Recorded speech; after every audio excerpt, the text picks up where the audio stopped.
दिल्ली के अंदर अब धीरे धीरे कोरोना की स्थिति बेहतर होती जा रही है। उसी को देखते हुए पिछले हफ्ते से हम लोगों ने अनलॉक करने की प्रक्रिया शुरू की थी। ये ज़रूरी है कि अगर कोरोना की स्थिति बेहतर हो रही है तो अर्थव्यवस्था को वापस पटरी पे लाना भी बहुत ज़रूरी है। पिछले हफ्ते हमने कंस्ट्रक्शन वर्कर्स और फैक्ट्री, ये दो सेक्टर्स खोले थे। पिछले एक हफ्ते से कंस्ट्रक्शन एक्टिविटीज़ और फैक्ट्री दोनों खुले हुए हैं, लेकिन कोरोना की स्थिति अभी कंट्रोल में है। पिछले 24 घंटे में लगभग 400 के करीब केस आए हैं। 500 से भी कम हो गए अब केसेस। 400 के करीब केसेस आए हैं और 0.5% के करीब पॉजिटिविटी बची है, संक्रमण दर बची है। तो स्थिति काफ़ी कंट्रोल में है और भगवान करे ऐसे ही कंट्रोल में रहे। तो ये वाला जो लॉकडाउन पिछले हफ्ते ऐलान किया था वो सोमवार को सुबह 5 बजे तक है। उसके आगे भी लॉकडाउन जारी रहेगा, लेकिन काफ़ी सारी और एक्टिविटीज़ में रियायत दी जा रही है, उनको खोला जा रहा है। एक तो जितने बाज़ार हैं, मॉल्स हैं, उनको खोला जा रहा है ऑड इवन के बेसिस पे, कि आधी दुकानें एक दिन खुलेंगी, आधी दुकानें दूसरे दिन खुलेंगी, आधी दुकानें एक दिन, आधी दुकानें दूसरे दिन। 10 बजे से सुबह 10 बजे से शाम को 8 बजे तक दुकान नंबर के हिसाब से, ऑड इवन के हिसाब से दुकानें खोली जाएंगी। दूसरा, जितने दिल्ली में सरकारी दफ्तर हैं, उन सरकारी दफ्तरों में ग्रुप ए ऑफिसर्स जो हैं वो 100% काम करेंगे और ग्रुप बाकी उसके नीचे वाले जो हैं वो 50% काम करेंगे। लेकिन जो एसेंशियल सर्विसेज में काम करने वाले कर्मचारी हैं वो 100% काम करेंगे और हर एचओडी डिसाइड करेगा कि किसको एसेंशियल सर्विस कहना है और किसको 50% करना है और किसको 100% करना है।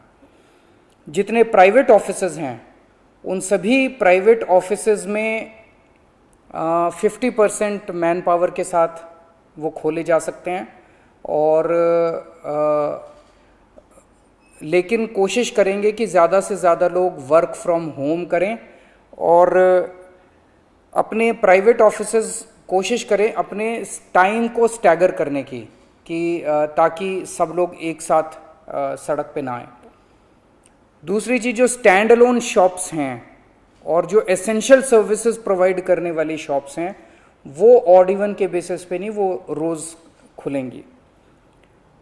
दिल्ली मेट्रो 50% कैपेसिटी के ऊपर चालू की जा रही है और ई कॉमर्स के ज़रिए जो सामान बेचने की प्रक्रिया है वो चालू रहेगी। तो मोटे मोटे तौर पे ये चीज़ों की रियायत दी जा रही है और मैं उम्मीद करता हूँ इसके बाद देखेंगे कि आने वाले हफ्ते के अंदर भी कोरोना की स्थिति अगर काबू में रही तो और कई सारी एक्टिविटीज़ को फिर उसके अगले हफ्ते खोलेंगे। थर्ड वेव कहा जा रहा है, एक्सपर्ट्स कह रहे हैं कि थर्ड वेव आएगी। कब आएगी, कितनी भयावह होगी, इसके बारे में किसी को कोई जानकारी नहीं है। लेकिन एक जिम्मेदार सरकार होने के बाद नाते हमारी जिम्मेदारी बनती है कि उसकी पूरी तरह से हम तैयारी करें, ताकि अगर थर्ड वेव आती है, अगर बहुत भयानक होती है, तो सरकार उस वक्त जनता के लिए तैयार हो। इसकी तैयारियां पूरे ज़ोर शोर से दिल्ली सरकार के अंदर चल रही हैं और कल लगभग 6 घंटे तक मैंने 2 अलग अलग मीटिंग ली, एक्सपर्ट्स के साथ बात की, जिन ऑफिसर्स ने अभी कोरोना के दौरान काम किया था उनके साथ बात की। हमने 2 कमिटीज़ बनाई हैं, उन दोनों कमिटीज़ के साथ मैंने बहुत डिटेल में चर्चा की। एक चीज़ हम लोगों को ये तय करनी थी, इस बार कोरोना की जो पीक 2 कमिटीज़ बनाई हैं, उन दोनों कमिटीज़ के साथ मैंने बहुत डिटेल में चर्चा की। एक चीज़ हम लोगों को ये तय करनी थी, इस बार कोरोना की जो पीक आई थी, मतलब एक दिन में मैक्सिमम कितने केस आए, लगभग 28,000 के करीब केसेस आए थे एक दिन में, 22 या 23 अप्रैल के आसपास। अगली पीक कितनी हो सकती है? तो ये तय किया गया कि अगली पीक 37,000 एक्सपर्ट्स के साथ बात करके, ऑफिसर्स के साथ बात करके, सबके साथ बात करके कि 37,000 पीक मान के इसकी तैयारी शुरू की जाए। इसका मतलब ये नहीं है कि अगर इससे ज़्यादा की पीक आएगी तो हम तैयार नहीं हैं, हम उसके लिए भी तैयार हैं, लेकिन एक तरह से 37,000 के बेस के ऊपर अगर हम तैयार हो गए तो फिर अगर उससे भी कहीं ज़्यादा पीक आती है तो उसकी भी तैयारी हम लोग, उसकी भी, अगर 37,000 की तैयारी हमारी है तो फिर मान लीजिए और ज़्यादा आती है तो उसकी तैयारी तो होगी उसके लिए हम ज़्यादा तैयार हो पाएंगे। तो 37,000 को एक तरह से बेस माना जा रहा है। 37,000 की पीक की तैयारी के हिसाब से अब सारे कैलकुलेशंस किए जा रहे हैं कि अगर 37,000 की पीक आती है तो कितने बेड्स की ज़रूरत पड़ेगी, कितने आईसीयू की ज़रूरत पड़ेगी, कितने उसमें से बच्चों वाले होने चाहिए, कितनी ऑक्सीजन की ज़रूरत पड़ेगी, ये सारी चीज़ें, अब कितनी दवाइयों की ज़रूरत पड़ेगी, ये सारी चीज़ें अब कैलकुलेट की जा रही हैं। एक पीडियाट्रिक टास्क फोर्स अलग से बनाई गई है। वो पीडियाट्रिक टास्क फोर्स ये तय करेगी कि जितने हमारे ऑक्सीजन बेड्स होंगे उसमें से कितने बच्चों के होने चाहिए, जितने आईसीयू बेड्स होंगे उसमें से कितने बच्चों के होने चाहिए। जो बच्चों के होंगे उसके लिए फिर अलग किस्म का सारा इक्विपमेंट होगा, उसका अलग किस्म के मास्क होंगे, अलग किस्म का ऑक्सीजन का मास्क होगा, उसकी सारी चीज़ें अलग होंगी। वो पीडियाट्रिक टास्क फोर्स बना दी गई है कल, वो अलग से अपनी तैयारी करके अपनी रिकमेंडेशंस देगी। इस बार ऑक्सीजन की बड़ी कमी हुई थी और ऑक्सीजन की कमी की वजह से हम लोगों ने देखा कि कई बार ऐसे हुआ था जब ऑक्सीजन बेड्स नहीं मिले थे, ऑक्सीजन के लिए काफ़ी संघर्ष करना पड़ा था। अल्टीमेटली अपने को सुप्रीम कोर्ट के इंटरवेंशन के बाद केंद्र सरकार के सहयोग से अपने को ऑक्सीजन मिली, लेकिन जब तक ऑक्सीजन नहीं मिली तब तक दिल्ली में त्राही त्राही मच गई थी। अगली वेव अगर आती है तो हम नहीं चाहते कि इस तरह की दिल्ली के अंदर त्राही त्राही मचे। तो ये तय किया गया, इसकी तैयारी शुरू कर दी गई। 420 टन ऑक्सीजन की स्टोरेज कैपेसिटी तैयार की जा रही है। इंद्रप्रस्थ गैस लिमिटेड से बात की गई है और उन्हें 150 टन ऑक्सीजन प्रोडक्शन का प्लांट, 420 टन ऑक्सीजन तो स्टोरेज कैपेसिटी क्रिएट की जा रही है और 150 टन ऑक्सीजन प्रोडक्शन करने के लिए उनको प्लांट लगाने के लिए कहा गया है। उन्होंने कहा 18 महीने लगेंगे, लेकिन जो भी है शुरुआत कहीं ना कहीं तो अपने को करनी पड़ेगी। इसके अलावा इस बार सबसे बड़ी दिक्कत आई थी टैंकरों की। ऑक्सीजन के टैंकर नहीं थे दिल्ली में, दिल्ली इंडस्ट्रियल स्टेट नहीं है, इसीलिए अपने पास ऑक्सीजन टैंकर है ही नहीं दिल्ली में। तो 25 ऑक्सीजन टैंकर्स खरीदे जा रहे हैं ताकि अगर इस तरह की दिक्कत आए ऑक्सीजन की तो हमारे पास अपने टैंकर होने चाहिए। 64 छोटे छोटे ऑक्सीजन के प्लांट्स लगाए जा रहे हैं, वो ऑलरेडी लग रहे हैं और हमें उम्मीद है कि अगले कुछ हफ्तों के अंदर, 1-2 महीने के अंदर ये 64 ऑक्सीजन प्लांट्स लग के तैयार हो जाएंगे। अब ये जो हमने डिसाइड किया कि 37,000 केसेस की पीक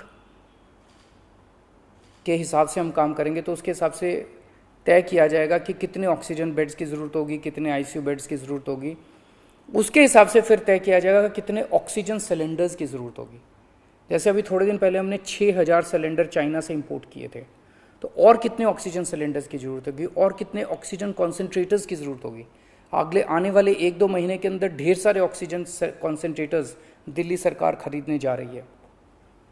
दवाइयों को लेकर 2 अहम निर्णय किए गए। एक तो ये कि इस वेव में ये देखा गया कि व्हाट्सएप खूब तेज़ी से, व्हाट्सएप के ऊपर दवाइयाँ खूब तेज़ी से प्रिस्क्राइब की जा रही थी और उसके ऊपर मतलब बात फैल जाए कि ये दवाई बड़ी अच्छी है तो पूरे समाज के अंदर, पूरे शहर के अंदर, पूरे देश के अंदर उस दवाई की अफरा तफरी मच जाती है। तो एक डॉक्टर्स की और एक्सपर्ट्स की टीम बनाई जाएगी। अगर किसी दवाई की डिमांड होती है तो वो डॉक्टर्स एग्जामिन करके बताएं कि इस दवाई से कोरोना में फ़ायदा होगा कि नहीं होगा। अगर डॉक्टर कहते हैं होगा तो सरकार उस दवाई को मुहैया कराने की कोशिश करेगी, और डॉक्टर अगर कहते हैं कि ये दवाई बिल्कुल बेकार है, इससे कोरोना में कोई फ़ायदा नहीं होगा और लोग इसके पीछे भागना बंद करें, तो जनता को उसके बारे में जागरूक किया जाएगा कि इस दवाई के पीछे भागना बंद कीजिए। एक ये। दूसरा, जो जो इम्पॉर्टेंट दवाइयाँ हैं उनकी लिस्टें बना ली गई हैं, उसका कितना बफर, कितना स्टॉक चाहिए होगा उतना बफर स्टॉक क्रिएट किया जाएगा। एक्सपायरी डेट्स किस दवाई की कितनी है, एक्सपायरी डेट्स को ध्यान में रखते हुए उन सभी दवाइयों का बफर स्टॉक क्रिएट किया जा रहा है, ताकि अगर ज़रूर, और प्राइवेट अस्पतालों के भी आदेश दिए जा रहे हैं कि वो भी अपने बफर स्टॉक्स इस तरह से तैयार रखें ताकि अगर महामारी आती है तो हम उसके लिए तैयार रहें। इसके अलावा 2 जीनोम सीक्वेंसिंग लैब्स बनाई जा रही हैं एलएनजेपी हॉस्पिटल में और आईएलबीएस में, ताकि हमें भी पता रहे कि दिल्ली के अंदर जो भी वेरिएंट आ रहा है वो वेरिएंट कौन सा वेरिएंट है, पुराने वाला है या कोई नया वेरिएंट आ गया है, और हमें इस बारे में क्या एहतियात बरतने की ज़रूरत है, हम एक्सपर्ट से पूछ सकते हैं। तो ये बहुत सारी चीज़ें कल चर्चा हुई, ये कुछ चीज़ें मैंने आपको बताई हैं और आपको यही आश्वासन देना चाहता हूँ कि आपकी सरकार पूरी तरह से 24 घंटे लगी हुई है इसमें। मैं उम्मीद करता हूँ कि अब कोई तीसरी वेव नहीं आनी चाहिए, उसके पहले हम कोशिश करेंगे अपने लोगों को वैक्सीनेट कर दें, लेकिन अगर तीसरी वेव आती है तो लोगों को तकलीफ़ नहीं होनी चाहिए, इसके बारे में हम पूरी कोशिश करेंगे। नमस्कार।